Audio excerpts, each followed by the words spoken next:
اولاد میں بڑا اہم مقام. جب بھی یہ موضوع بیان ہوتا ہے ہر خطیب، ہر مقرر، ہر واعظ اس آیت کو لازمی بیان کرتا ہے. یا ایھا الذین آمنوا قوا انفسکم واہلیکم نارا، اے ایمان والو بچاؤ اپنے آپ کو اور اپنے گھرانے کو. کس سے؟ آگ سے، جہنم کی آگ سے، جس کا ایندھن لوگ اور پتھر ہوں گے. تو یہاں بھی اللہ تعالیٰ گویا اہل ایمان میں سے جو بڑے ہیں، خاندان کے بڑے ہیں، یا چلو کم سے کم والدین ہیں، انہیں اللہ تعالیٰ حکم دے رہا ہے کہ یہ تمہاری ذمہ داری ہے، یہ بھی تم پر واجب ہے کہ اپنے آپ کو بھی بچاؤ، اپنی اولاد کو بھی بچاؤ. بچانے کا کیا طریقہ ہے؟ یہ تو نہیں ہے کہ اولاد جہنم میں گر رہی ہے اور اس کو پکڑ لو، پکڑ کے بچا لو. نہیں، خود بھی عمل کرو دین پر، اولاد کو بھی عمل کی تعلیم دو اور وصیت کرو. خود بھی نیکی کرو، اولاد کو بھی نیکی کی تعلیم دو. خود بھی گناہوں سے بچو، اولاد کو بھی گناہوں سے بچنے کی تلقین کے ساتھ ساتھ جس قدر ہو سکتا ہے ان کو روکو، کیونکہ تمہارا اولاد پر حکم چلتا ہے. من رأى منکم منکرا فلیغیرہ بیدہ، جو تم میں سے کوئی منکر کام دیکھیں، وہ کسی بھی اعتبار سے منکر ہو، شرک ہو، کفر ہو، بدعت ہو یا فسق و فجور ہو، اسے اپنے ہاتھ سے مٹائے. ہاتھ سے نہیں، زبان سے مٹائے. زبان سے نہیں، دل میں برا جانا. ایک انسان کم سے کم اپنی اولاد کو تو ہاتھ سے روک سکتا ہے، اگر کسی اور کو ہاتھ سے نہیں روک سکتا لیکن اپنی اولاد کو تو ہاتھ سے روک سکتا ہے، اور ہاتھ سے روکتے ہیں. ہے جرأت بچوں میں کہ وقت پہ اسکول پہ نہ جائیں، اسکول نہ جائیں؟ ہے جرأت؟ وقت پہ اسکول پہ تم بھیج سکتے ہو، نماز کے لیے کیوں نہیں بھیج سکتے؟ اسکول میں بھیج سکتے ہو، نماز کے لیے کیوں نہیں بھیج سکتے؟ جو ڈر بچوں کو اس حوالے سے ہو اسکول میں نہ گئے تو مار پڑے گی، تنبیہ ہوگی، سرزنش ہوگی، والدین غصے ہوں گے. اگر اولاد کو یہ ڈر ہو کہ ہم نے نماز نہ پڑھی تو پھر اسی طرح غصہ ہوگا. تو زیادہ ذمہ داری والدین کی ہے. اللہ تعالیٰ نے قرآن میں والدین کا ذکر زیادہ کیا ہے، اس لیے اصل ذمہ داری تو والدین کی ہے کہ وہ اپنی اولاد کی تربیت پہ توجہ دیں. لیکن اس توجہ میں زبانی جمع خرچ کافی نہیں ہے. خالی غصہ ناراضگی کا اظہار کافی نہیں ہے. خالی بوقت ضرورت مارنا، سزا دینا کافی نہیں ہے، بلکہ تربیت میں جو اہم ترین عنصر ہے، جو تربیت کی کامیابی کی بنیاد ہے، اس طرف توجہ نہیں، اور وہ ہے خود اپنے آپ کو اپنی اولاد کے سامنے عملی نمونہ بنانا. عملی نمونہ مثلا دینی تربیت سے کیا مراد ہے؟ دینی تربیت یہی ہے کہ اولاد نمازی بن جائے، یہی ہے نا بنیادی. تو کیا وہ باپ، وہ ماں خود نمازی ہے جو اپنی اولاد کو نمازی بنتا ہوا نماز پڑھتے ہوئے دیکھنا چاہتے ہیں؟ الا ماشاء اللہ نہیں. تو پہلے نمونہ بنے، پھر اس کے بعد ان کی بھی نماز کی فکر بھی کریں. یا بہت سارے نمازی ایسے ہیں جنہیں اپنی اولاد کی نماز کی فکر نہیں. صبح وہ خود آئیں گے نماز پڑھنے، اذان ہوگی خود آئیں گے نماز پڑھنے، اپنی اولاد کی ان کو کوئی فکر نہیں. یہ دونوں چیزیں ضروری ہیں. خود نماز پڑھیں، یہ میں نماز کو بطور مثال کے ذکر کر رہا ہوں. اولاد کو نماز کی تلقین کریں، ان کی نماز کی فکر کریں، خبر رکھیں پڑھی ہے کہ نہیں پڑھی۔ خالی اپنی نماز اور اولاد کو حکم نہیں دیا، نصیحت نہیں کی، سرزنش نہیں کی، یہ بھی کافی نہیں۔ اور خالی حکم دینا، نصیحت کرنا، حتیٰ کہ سزا دینا اور خود نماز نہیں ہے، ایسا بچہ بھی نمازی نہیں بنتا۔ استثنائی صورتیں الگ ہوتی، وہ ہر جگہ موجود ہوتی، الا ماشاء اللہ، الا من رحم ربی، وہ تو ہوتا ہی ہے۔ وہ تو کافر گھرانے سے بھی مسلمان پیدا ہو جاتا ہے، وہ تو بد عملوں میں بھی باعمل پیدا ہو جاتا ہے، وہ ایک الگ بات ہے، لیکن عمومی طور پر یہی ہے۔ تو یہ تربیت میں یہ دو عنصر ہیں، نصیحت کرنا اور خود عمل کرنا، پھر صحیح نتیجہ نکلتا ہے۔ نبی صلی اللہ علیہ وسلم نے خاص طور پر نصیحت اور حکم دینے کے حوالے سے نماز کے متعلق خاص طور پر ارشاد فرمایا، مروا اولادکم بالصلاۃ وہم ابناء 7 واضربوہم علیہا وہم ابناء 10 وفرقوہم فی المضاجع او کما قال رسول اللہ صلی اللہ علیہ وسلم۔ فرمایا اپنی اولاد کو نماز کا حکم دو جب وہ 7 سال کے ہو جائیں، نماز نہ پڑھنے پر سزا دو، سرزنش کرو، تنبیہ کرو جب ان کی عمر 10 سال کی ہو جائے۔ نماز نہ 7 سال میں فرض ہے، نماز نہ 10 سال میں فرض ہے، نماز تو بلوغت کے ساتھ فرض ہوتی ہے۔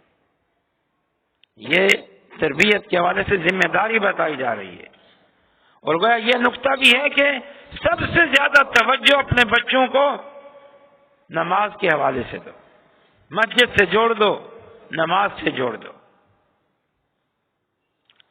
پھر یہ بھی دیکھو عام طور پر آج عام لوگوں کی تربیت کیسے ہوتی ہے۔ آج کے دور میں تربیت کی جو بنیادیں ہیں، دین سے تعلق کی جو بنیادیں ہیں، ان میں سے ایک کیا ہے؟ خطبہ جمعہ، یا پھر واعظ و نصیحت کے پروگرام، یا پھر دینی لٹریچر کا مطالعہ، یہ بنیادیں ہیں۔ تو اپنی اولاد کو اس حوالے سے بھی تربیت کی جائے، ان کو خطبہ جمعہ میں لائیں، واعظ و نصیحت کے پروگرام ہوں ان میں ان کو لائیں، اور گھر میں دینی لٹریچر ہو، قرآن مجید، تفسیر، احادیث، دینی لٹریچر ہو، ایک لگے کہ گھر میں چھوٹی سی دینی لائبریری ہے۔ عام آدمی کی تربیت کی یہی 3 بنیادیں، اس حوالے سے اولاد پہ توجہ نہیں، خود جمعے پہ آ جائیں گے، اولاد پتہ نہیں کہاں ہے، خود نماز پہ آ جائیں گے، اولاد پتہ نہیں کہاں ہے، اور گھر میں دنیا کی ہر ضرورت مہیا کریں گے، ہر خواہش پوری کریں گے۔ اسراف اور فضول خرچی کا ایک بہترین نمونہ ہے آج ہر کسی کا گھر، خاص طور پر جس کے پاس 4 پیسے ہوں، لیکن وہاں تفسیر نہیں ہوگی۔ بخاری، مسلم، ابو داؤد، نسائی، ترمذی، ابن ماجہ اور دیگر بڑا اچھا لٹریچر ہے، وہ نہیں ہوگا۔ یہ کس کا قصور ہے؟ تربیت کی یہی اساس تھی۔ یا پھر مسجدوں میں جو واعظ و نصیحت کے پروگرام، لیکن وہ پروگرام جو تربوی ہوں۔ آج کل یہ بھی المیہ ہے کہ جمعہ پھر بھی تربیت پر مشتمل ہوتا ہے، عام طور پر کوئی عالم ہوتا ہے، کوئی فارغ التحصیل ہوتا ہے، کوئی اچھا مربی ہوتا ہے، لیکن کوئی درس کا پروگرام رکھوایا جائے، بڑا پروگرام رکھوایا جائے، پروگرام جتنا بڑا اتنا کوشش ہوتی ہے کہ ایسا واعظ ہو، ترنم والا ہو، گرج چمک والا ہو، یا پھر وہ مخالفین کو لتاڑنے والا ہو، للکارنے والا ہو۔ لوگوں کی اپنی اولاد کی تربیت کا کوئی عنصر بھی مسجدوں میں واعظ و نصیحت کے ماہانہ دروس کے سلسلے میں ہوتا ہی نہیں۔ یہ جو والدین ہیں، جوان ہوں یا بابے ہوں، ان کے اپنے اپنے شوق ہوتے ہیں. فلاں کو بلاؤ جی بہت اچھا تقریر کرتا ہے، فلاں کو بلاؤ بہت اچھا تقریر کرتا ہے، میں فلاں کا خرچ دوں گا، میں فلاں کا خرچ دوں گا. کبھی کسی نے یہ کہا ہے جی فلاں کو بلاؤ، اس کی تقریر بڑی دل کو بھاتی ہے، دل نرم ہوتا ہے، دین کی محبت پیدا ہوتی ہے، اصلاح ہوتی ہے، ہمارے بچوں کی اصلاح ہو. یہ والدین کی ذمہ داری نہیں ہے کیا؟ یہ مساجد انتظامیہ کی بھی ذمہ داری ہے کہ وہ ایسے مدرسین کو، واعظین کو، مقررین کو، خطباء کو بلائیں جن کی تقریروں سے لوگ دین کے قریب آئیں، تربیت حاصل کریں، نصیحت حاصل کریں، نمازی بنیں. زیادہ سے زیادہ اگر کوئی تربیتی پروگرام ہوگا تو ہمارے والدین کو بس ایک ہی موضوع آتا ہے، تربیت اولاد. اور تربیت اولاد میں بھی نہیں، حقوق والدین. بس ان بچوں کو بتاؤ والدین کے حقوق کیا ہے، بس یہ سننا چاہتے ہیں اور اولاد کو سنانا چاہتے ہیں. پہلے اولاد کے حقوق بھی تو سنو، تمہاری اولاد کے تمہارے ذمے کیا حقوق ہے، تم نے کیا ان کی تربیت کی ہے، تم نے کہاں تک ان کو دین سے جوڑا ہے، مسجد سے جوڑا ہے، علم سے جوڑا ہے، شریعت سے جوڑا ہے کہ تم ان سے یہ توقع رکھتے ہو کہ تمہاری خدمت کریں. تو بہرحال یہ بات دوسری طرف جا رہی ہے. عرض یہ کر رہا ہوں کہ شریعت میں بالخصوص والدین پر یہ ذمہ داری عائد کی گئی ہے پہلے مرحلے پہ کہ وہ اپنے بچوں کی تربیت کریں. وہ حدیث میں سنا رہا تھا کہ نبی صلی اللہ علیہ وسلم نے فرمایا اپنی اولاد کو نماز کا حکم دو. نماز سے گویا تربیت کا آغاز ہوتا ہے اور یہ تربیت کی بنیاد اور اساس ہے. اس لیے خاص طور پر نبی صلی اللہ علیہ وسلم نے نماز کے بارے میں کہا، روزے کے بارے میں نہیں کہا، صدقے کے بارے میں نہیں کہا، قرآن کی تلاوت کے بارے میں نہیں کہا کہ بچوں کو قرآن پڑھو اور تلاوت پہ مجبور کرو. حج اور عمرے کے بارے میں نہیں کہا کہ بچپن میں ان کو حج اور عمرہ کراؤ 7 سال کی عمر میں. یہ ساری چیزیں اپنی جگہ ہیں، لیکن کیا کہا؟ نماز کا حکم. تو آج والدین کو اپنی اولاد کی نمازوں کی پرواہ ہے، فکر ہے؟ قطعاً نہیں. تو بہرحال پہلی بات تو یہ ہے کہ والدین کو اپنی ذمہ داری کو سمجھنا چاہیے، وگرنہ یہ بہت بڑی مسئولیت ہے قیامت کے دن، بہت بڑی مسئولیت. وہ معروف حدیث ہے جو اس موضوع پہ بیان کی جاتی ہے، جس میں آپ صلی اللہ علیہ وسلم نے ارشاد فرمایا کلکم راع وکلکم مسئول عن رعیتہ. تم میں سے ہر ایک ذمہ دار ہے، نگران ہے، اور اس سے اس کی ذمہ داری کے متعلق سوال ہوگا، مرد سے بھی عورت سے بھی. عورت کے بارے میں خاص طور پر کہا راعیۃ علی ولد زوجہا و مالہا، کہ عورت اپنے شوہر کی اولاد اور اس کے مال کی نگران ہے اور ذمہ دار ہے. اور یہاں ہم نے دیکھا ہے کہ اللہ ماشاء اللہ تربیت میں رکاوٹ ماں ہی بن جاتی ہے. باپ کبھی روک ٹوک کرتا ہے، کبھی سختی کرتا ہے، اگرچہ بسا اوقات اس کی سختی صحیح مصلحت کے تحت نہیں ہوتی.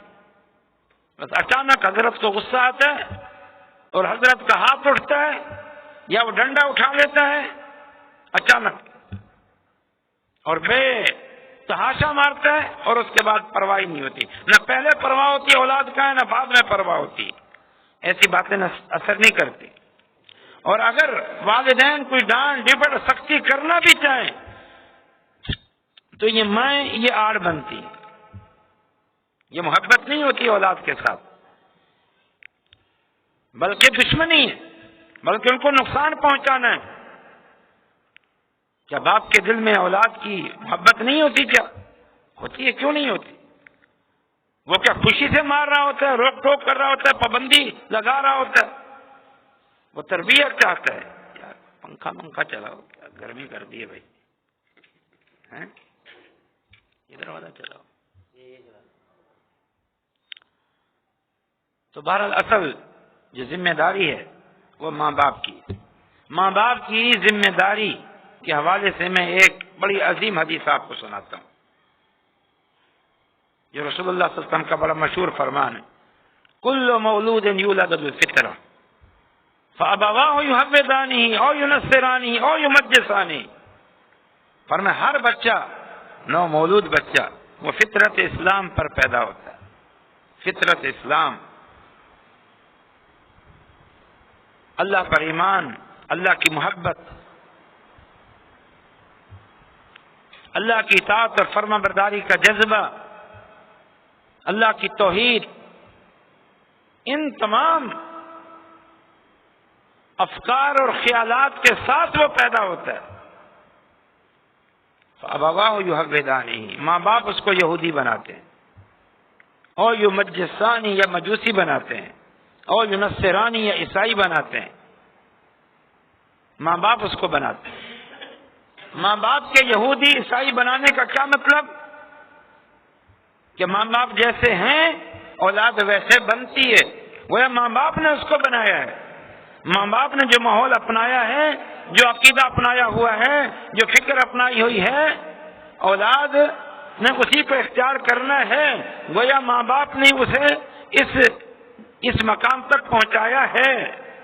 اس میں یہ اشارہ ہے اگر چاہتے ہو کہ تمہاری اولاد نیک اور صالح بنے، یا تمہارا جو بھی جذبہ ہے کہ ان کی یہ تربیت ہو، پہلے ویسے بن جاؤ. پہلے ویسے بن جاؤ. خود بننے کے لیے تیار نہیں ہے. اولاد ہماری نیک بنے، اولاد ہماری صالح بنے، اولاد ہماری نمازی بنے، اولاد ہماری فرشتہ بن جائے، لیکن ہم سے کچھ نہیں ہو. اس کے بغیر تربیت نہیں ہو سکتی.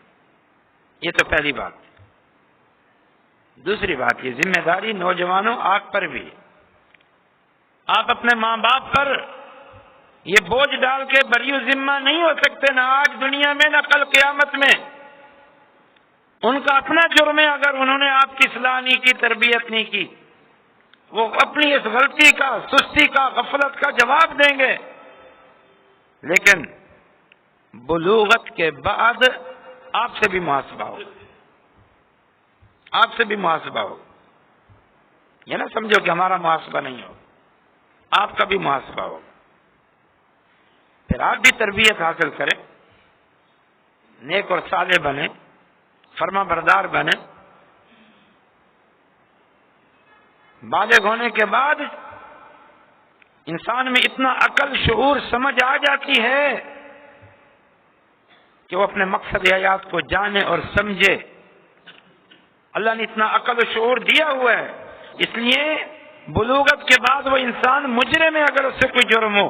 ہم بلوغت سے پہلے تنبیہ کے طور پر کوئی تعزیرن ہو، لیکن اس پہ شرعی حد نافذ نہیں ہوتی. شرعی حد نافذ نہیں ہوتی. اس لیے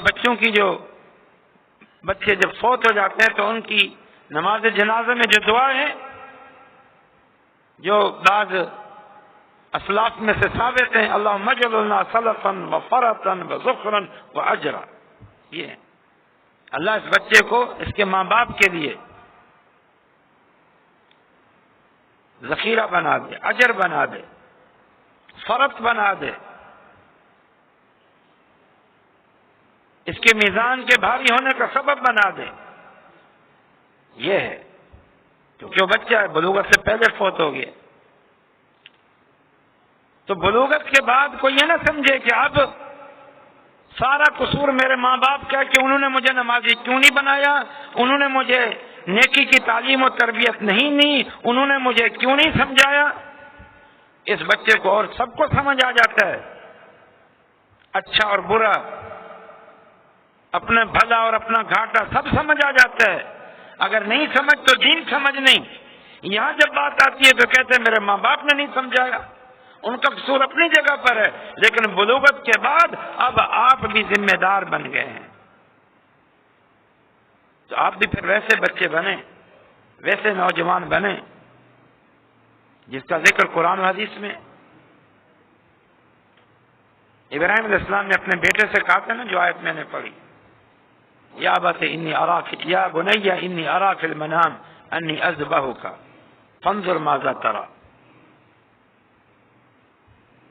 قال یا ابت افعل ما تؤمر ستجدنی ان شاء اللہ من الصابرین۔ ابراہیم علیہ السلام نے اپنے بیٹے سے کہا، اے بیٹے، خلاصہ یہ کہ میں مفہوم بیان کر رہا ہوں آپ کے سامنے، کہ اللہ نے مجھے تمہیں ذبح کرنے کا حکم دیا ہے، بتاؤ۔ تو بیٹے نے کیا کہا؟ یا ابت افعل ما تؤمر، اے ابا جان، جو اللہ کی طرف سے حکم ہے اسے کر گزریے، جو حکم ہے اسے کر گزریے۔ یہ ہے فرما برداری بھی، اور یہ ہے تربیت بھی، اور یہ ہے دینداری بھی۔ جو بھی نوجوان بچے ہیں ان کو کہیں نہ کہیں سے تربیت مل جاتی ہے۔